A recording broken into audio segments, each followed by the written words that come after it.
बोले वृंदावन बिहारी लाल की जय। आप लोगों ने कभी सृष्टि के विषय में विचार नहीं किया होगा।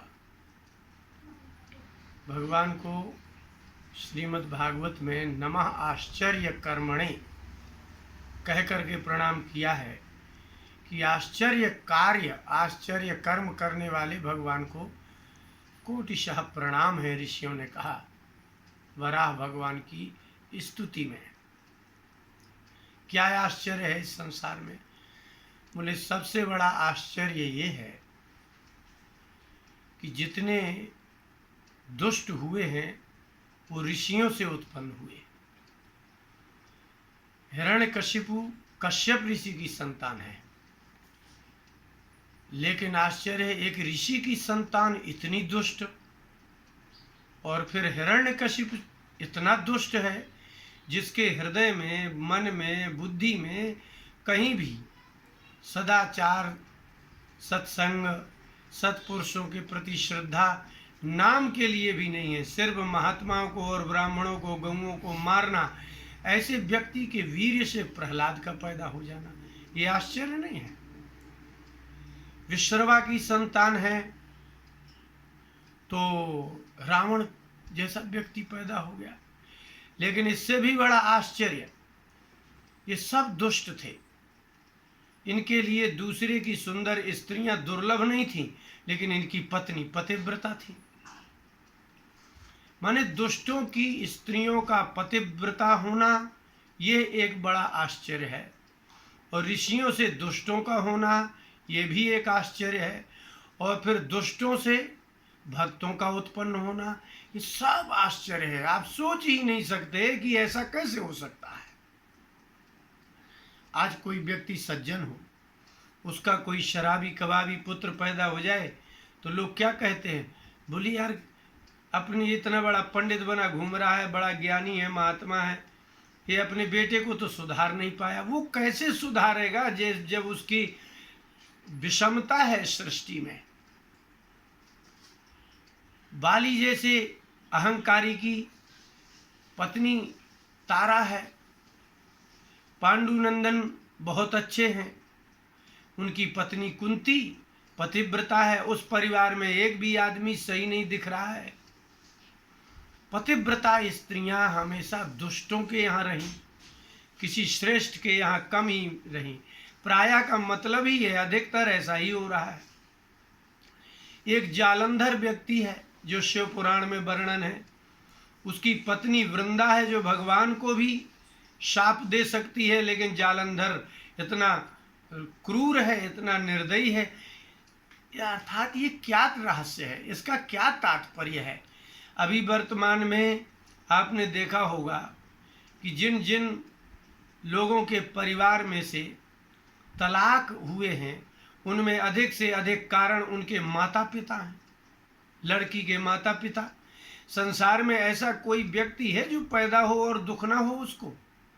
ऐसा कोई गृहस्थ है, ऐसी कोई पत्नी है, ऐसा कोई पुरुष है जिसको एक मत हो रहे हों? सब लोग एक मत होते ही नहीं, एक दूसरे का आप सहन कर सकते हैं।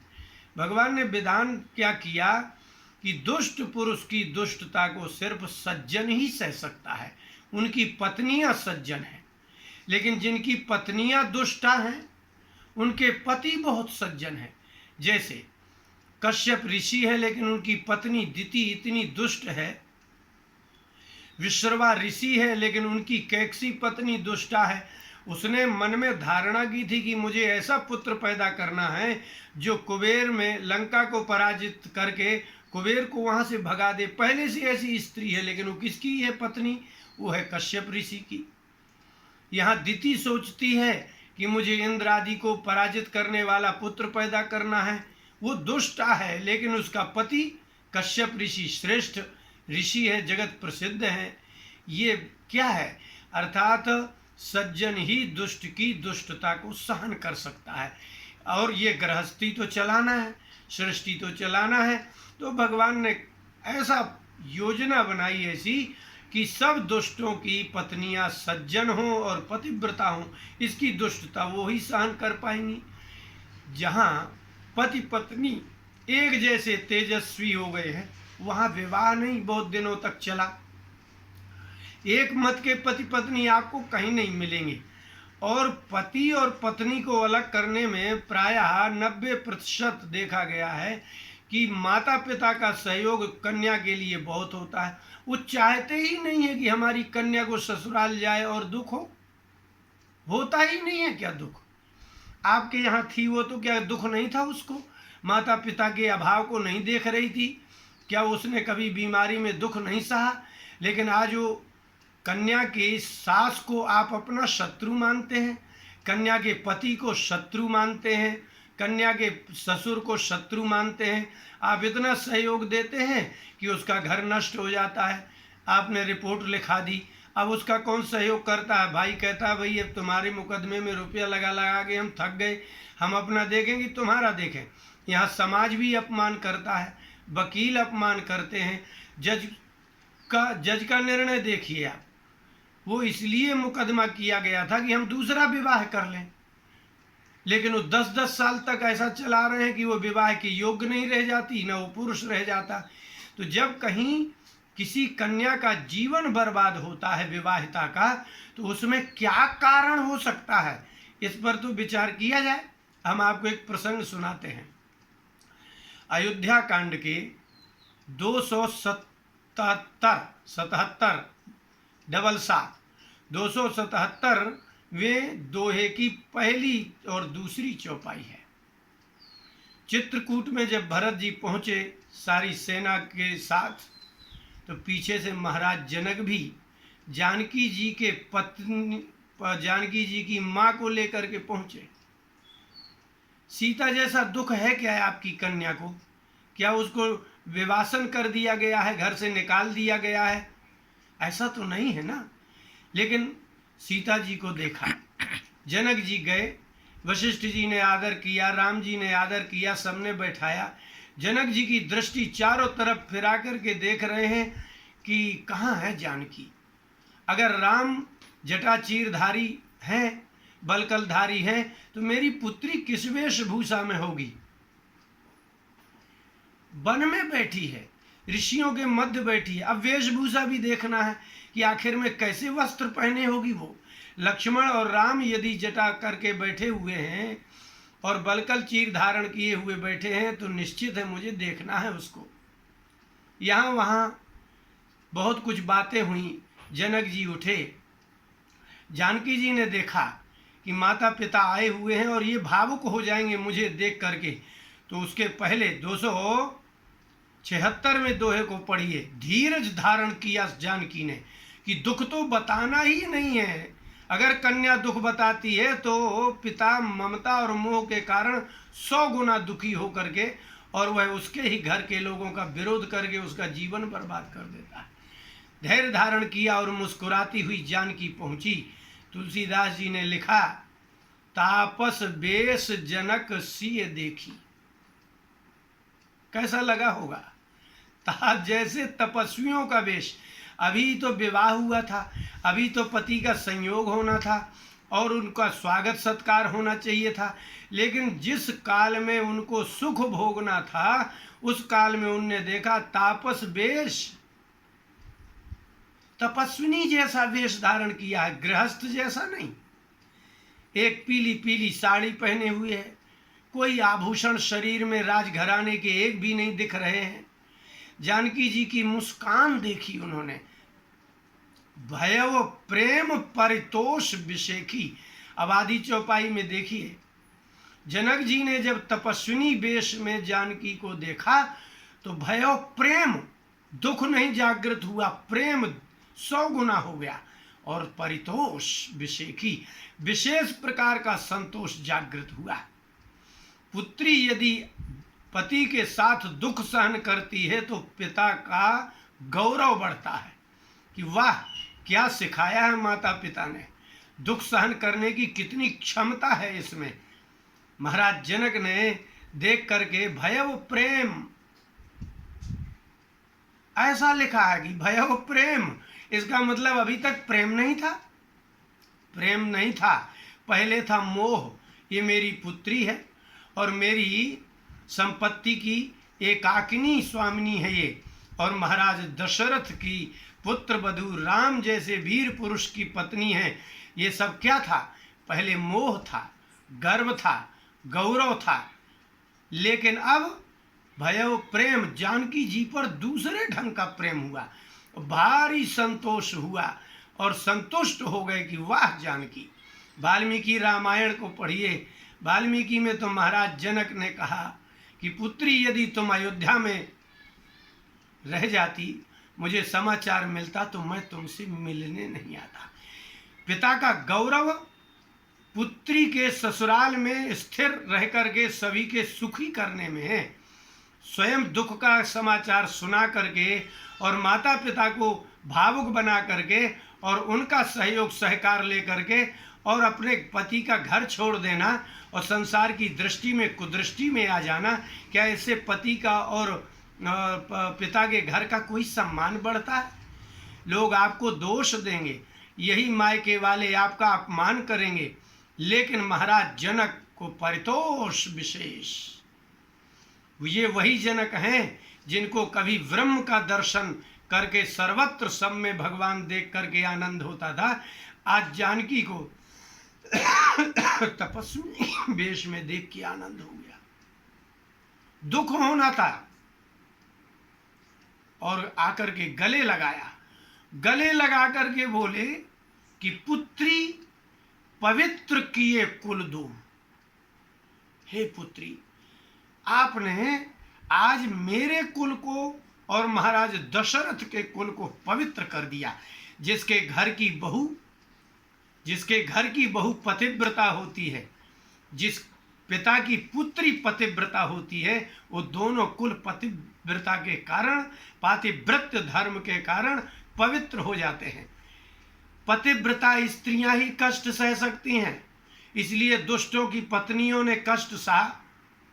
हे पुत्री, तुमने मेरा कुल, मेरा गौरव बढ़ाया। लोग कहेंगे ना कि कोई साधारण की कन्या नहीं है, महाराज जनक की पुत्री है, संसार का ज्ञान रखने वाली है, संसार के दुखों को सहने वाली है। कैकेयी के द्वारा वरदान का समाचार सुनाने जब राम जी आते हैं तो दुखी नहीं हुई। क्यों नहीं हुई? क्योंकि राम जी के मुखारबिंद में दुख की झलक नहीं थी। तो जिसके पति के मुखारबिंद में दुख की झलक नहीं है, मैं उसको दुखी होकर के दुखी क्यों कर दूं? ये भी एक विज्ञान है। अच्छा देखिए, प्रत्येक पति पत्नी को प्रसन्न देखना चाहता है, प्रत्येक पत्नी पति को प्रसन्न देखना चाहती है, और प्रसन्न करने के लिए यदि आप कुछ कर रहे हैं तो आपका मनोवैज्ञानिकता सही नहीं है। जब पति मात्र पत्नी को प्रसन्न देखना चाहता है और कुछ है ही नहीं, आप प्रसन्न देखेंगी, वो अपने आप प्रसन्न हो जाएगा, बिना कुछ सेवा किए प्रसन्न हो जाएगा। अगर पति की प्रसन्नता से पत्नी प्रसन्न होती है तो पति सिर्फ प्रसन्न रहे, बस इतना ही देख के पत्नी बड़ा मन लगा करके भोजन बनाएगी, हंसेगी, मुस्कुराएगी, दिन भर उमंग और उत्साह उल्लास में रहेगी वो। महाराज जनक ने कहा, पुत्री, आज पूरे संसार में सुजस धवल जग कह सब को, शब्द है ना, शब्द ही तो मनुष्य के हृदय की बात बोलते हैं ना। उन्होंने कहा कि अब सुजस होगा। यदि तुम महाराज दशरथ के यहाँ महलों में अंदर रहती, वहीं बनी रहती। आज देखिए ना, पूरी रामायण में सीता जी के अलावा चर्चा है क्या किसी की? ना उर्मिला की चर्चा है, ना मांडवी की चर्चा है, न श्रुतकीर्ति की चर्चा है, न भरत की पत्नी। दुख जिन्होंने सहा, जिन्होंने हंस करके दुख सहा, उनका ही इतिहास लिखा जाता है। घर में सुख भोगने वालों का कभी इतिहास देखा है? इसलिए भरत जी की पत्नी की चर्चा नहीं है, श्रुतकीर्ति की नहीं है, लक्ष्मण जी की, उर्मिला की नहीं है। पूरी रामायण सीता से ही भरी हुई है। इसका तात्पर्य है कि आप संघर्ष करेंगे तो यश प्राप्त करेंगे। आप घर में बैठ करके सोएंगे, खाएंगे, पिएंगे, एसी में रहेंगे तो कोई इस सुख का कोई यश मिलता है क्या? आप 1 करोड़ की गाड़ी में चलेंगे तो क्या पूरे संसार में यश हो जाएगा? आप 1 करोड़ की गाड़ी किसी को दान दे देंगे तो यश हो जाएगा? ये संसार विषम है। हमने शुरू में कहा, यहाँ यश प्राप्त करने के लिए अपना अच्छा करना जरूरी नहीं है। यहाँ यश प्राप्त करना है तो दूसरे का अच्छा करो ना। यदि यश प्राप्त करना है तो आप अपने दुख देने वाले पति को, पुत्र को, पिता को, इनको सहिए और इनको अपने दुख सहन करके उनका परिवर्तन करिए, तो आपके पिता का यश होगा। आप अपने पिता को भी ले जा करके वहाँ लड़ा देती हैं, संसार तमाशा देखता है कि मुकदमा हो रहा है, वकीलों के यहाँ जा रहे हैं, वकील भी दुरुपयोग करते हैं, जज कोई सही निर्णय नहीं देता है। इतने सब दुर्व्यवस्था को देख करके भी आप अपने घर का संघर्ष न करके जीवन में अकेला संघर्ष करते हैं और अपयश कमाते हैं। महाराज जनक का फिर शब्द सुनिए, सुजस धवल। धवल माने होता है बिल्कुल सफेद, एक दाग नहीं है तुम्हारे अंदर। तुम अगर राम जी के साथ आ गई हो तो कितना भी कष्ट होगा। वाल्मीकि रामायण को पढ़िए, अरण्य कांड के दूसरे ही सर्ग में है कि विराट ने उठा करके गोद में बैठा लिया था सीता को। वो ऐसे कांप रही थी जैसे आंधी में केले का पौधा, लकड़ी नहीं होती उसमें, वो कांपता है। भगवान राम ने विराट से कहा कि इसको छोड़ दो, उसने नहीं छोड़ा। अब देखिए सीता का त्याग बताते हैं आपको। विराट ने सीता जी को छोड़ करके दोनों भाइयों को कंधे में बैठा लिया। अब आप वहां का चरित्र देखिए सीता का। सीता ने प्रार्थना की उस राक्षस से, उस असुर से, विराट से कहा कि रुक जाओ विराट, तुम मुझे ही चाहते हो ना, मुझे ही पत्नी बनाना चाहते हो। उसने कहा कि हम तुम दोनों को मार करके और मैं इस जानकी को पत्नी बनाऊंगा। जानकी ने कहा कि तुम मुझे पत्नी बनाना चाहते हो तो तुम मुझे पत्नी बना लो, लेकिन इन दोनों भाइयों को छोड़ दो। एक पतिव्रता स्त्री अपने पति की आत्मरक्षा करने के लिए कितना त्याग कि मैं तुम्हें स्वीकार करती हूं लेकिन मेरे पति और देवर को छोड़ दीजिए।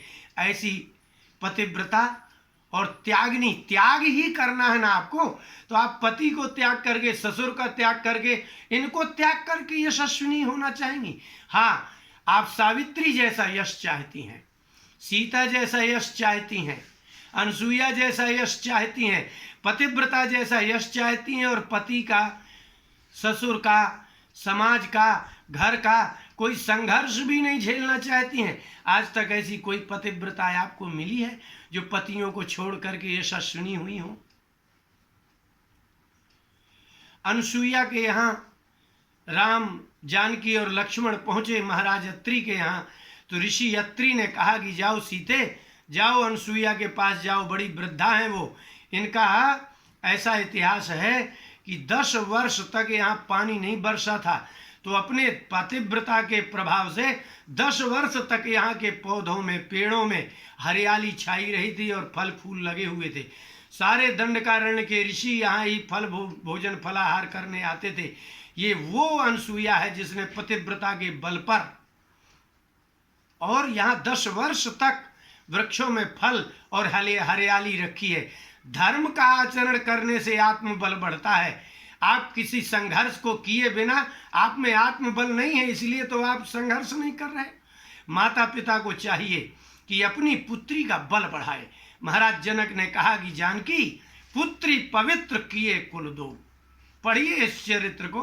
हे पुत्री, तुम मेरे घर में पतिव्रता नारी पैदा हुई हो, मेरा यश तुमसे है, और यदि तुम मेरे यहाँ आ जाती तो मेरा अपयश हो जाता कि हाँ भाई, क्यों जाएगी वो राम के साथ, वो तो राजा की पुत्री है, वो तो सुखोचिता, सुख भोगने वाली है, विलासिनी है, भोगनी है।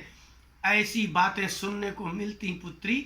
लेकिन तुम अगर अयोध्या में भी रह जाती तो तुम्हारा यश नहीं होता। स्त्री का यश, गृहस्थ गृहिणी का यश अपने पति के साथ संघर्ष करने में होता है। गृहिणी का यश कभी अपने पति के परिवार से पृथक होकर के कभी होता नहीं।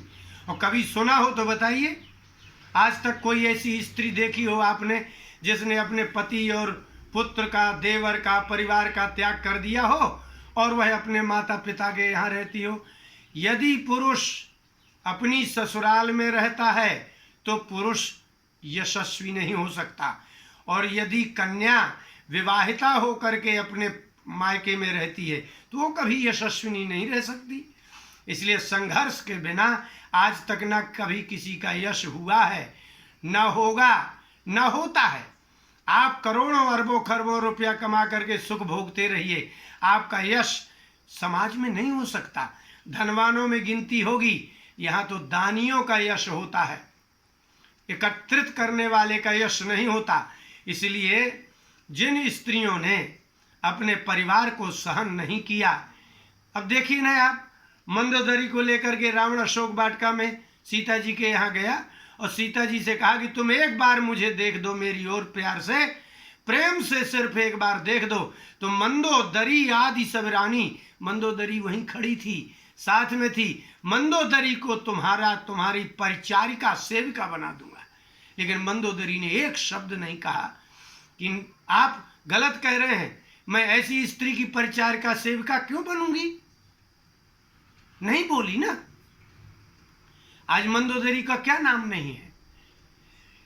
माने पति ने कितना अत्याचार किया कि ऐसी अनिच्छिता स्त्री की सेवा करने के लिए कह रहे हैं, इसके बाद भी वो बोली नहीं। तारा को क्या नहीं बाली का सहन करना पड़ा होगा, जालंधर जैसा दुष्ट पुरुष की पत्नी क्या नहीं सहन किया होगा वृंदा ने। लेकिन क्या पातिव्रत्य था, नारायण जालंधर का रूप धारण करके गए तो देखते ही पहचान गए कि तुम मेरे पति नहीं हो। इसका तात्पर्य यही है कि माता पिता को चाहिए कि अपनी पुत्री को संघर्ष करने का आत्मबल और मनोबल बढ़ाना चाहिए। उसके दामाद के द्वारा, अब आपकी पुत्री में भी कुछ कमियां हो सकती हैं, आप बैठ करके उनसे ना कहिए, बल्कि अपनी पुत्री का मनोबल बढ़ाइए कि पुत्री बेटा, संसार में हमने भी बड़े कष्ट सहे हैं, तुमने देखा नहीं है क्या, हमने अपने परिवार में भाई का, पिता का, समाज का कष्ट सहा है, तो ये कष्ट तो सहज है। ऐसा संसार में कोई होता नहीं जो सर्वदा सुखमय जीवन व्यतीत करके और चला जाए यहाँ से, यहाँ दुख ही होता है। इसलिए पति के साथ संघर्ष करने वाली नारियों का ही यश बढ़ता है। जनक ने गले लगाया और कहा कि मैं अब इसका दूसरा पक्ष देखने लायक है। महाराज जनक से मिल करके प्रशंसा और परितोष प्राप्त करके जानकी कौशल्यादि माताओं के पास बैठी हुई अपनी माता के पास बैठी।